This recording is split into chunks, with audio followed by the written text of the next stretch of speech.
श्री गणेशाय नमः। अनंत व्रत कथा महात्म्य। भादो मास की शुक्ल पक्ष की 14 को यह अनंत का व्रत किया जाता है। यह अति पावन व्रत है। कथा के अनुष्ठान से ही सभी पापों का विनाश होता है और मनुष्य सुख और समृद्धि को प्राप्त करता है। इस परम पुनीत व्रत को स्त्री और पुरुष समान रूप से करते हैं। व्रत के दिन प्राणी को चाहिए कि ब्रह्म मुहूर्त में निद्रा को त्याग दे और बिस्तर से उठकर पहले नित्य कर्मों से निवृत्त हो नदी, सरोवर, तालाब या कुएं के जल से नहाए, रेशमी वस्त्र धारण करे। यदि समीप ही गंगा नदी हो तो गंगा जल से नहाए।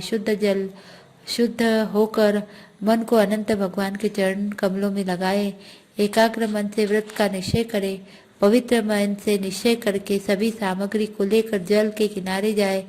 वहां पर जाकर जगह को लीप कर शुद्ध बनावे। वहां पर कदली के खंभे स्थापित करके बीच में बांस की टोकरी रखकर कुशा को लेकर उसकी शेषनाग की प्रतिमा बनाए और फिर वह टोकरी स्थापित करे।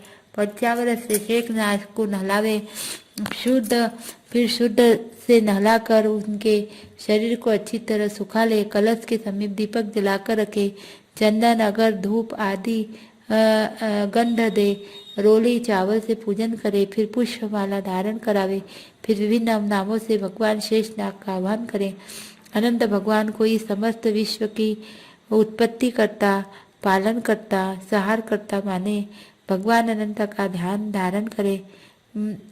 का ध्यान मन में धारण करे। फिर एकाग्र चित्त होकर इस विषय में चिंतन करे। 108 नाम से उनका स्तवन करे। फिर नैवेद्य अर्पण करे। एक सेर चूर्ण का एक ही मालपुआ बनावे और उस मालपुए को भगवान के सम्मुख रखे। बाद में इसका आधा पुआ काट कर विप्र को जिमावे और शेष मालपुआ को अपने लिए रख ले। सूत को रोली में रंग कर उसकी 14 गांठ बनाए। फिर उस डोरी को पुरुष अपनी दाहिनी भुजा पर और स्त्री बाई भुजा पर धारण करे। भुजा पर धारण करते समय मन ही मन में अनंत भगवान का ध्यान धारण करके प्रार्थना करे, हे अनंत देवी, इस संसार रूपी सागर से आप ही मुझे तारो। इस प्रकार अनंत भगवान के इस सूत्र को बांधकर भगवान को हृदय में धारण करे। दया का व्यवहार करे। कृपणता को त्याग कर दान कर दे। श्रेष्ठ ब्राह्मण को मालपुआ जिमावे। अच्छे वस्त्र तथा दक्षिणा को देकर प्रसन्न करे। संध्या के समय से पहले अनंत व्रत कथा को श्रवण करे अथवा पढ़े या सुनावे। भोजन के बाद भगवान की लीलाओं का मनन करे। सत्य भाषण करे। ब्रह्मचर्य से रहे। इस प्रकार व्रत करने से अनंत भगवान अति प्रसन्न होते हैं और उस प्राणी को विपुल धन, धान्य, यश की प्राप्ति होती है तथा अनंत श्री उसे पुत्र और पौत्रों से सुखी करते हैं।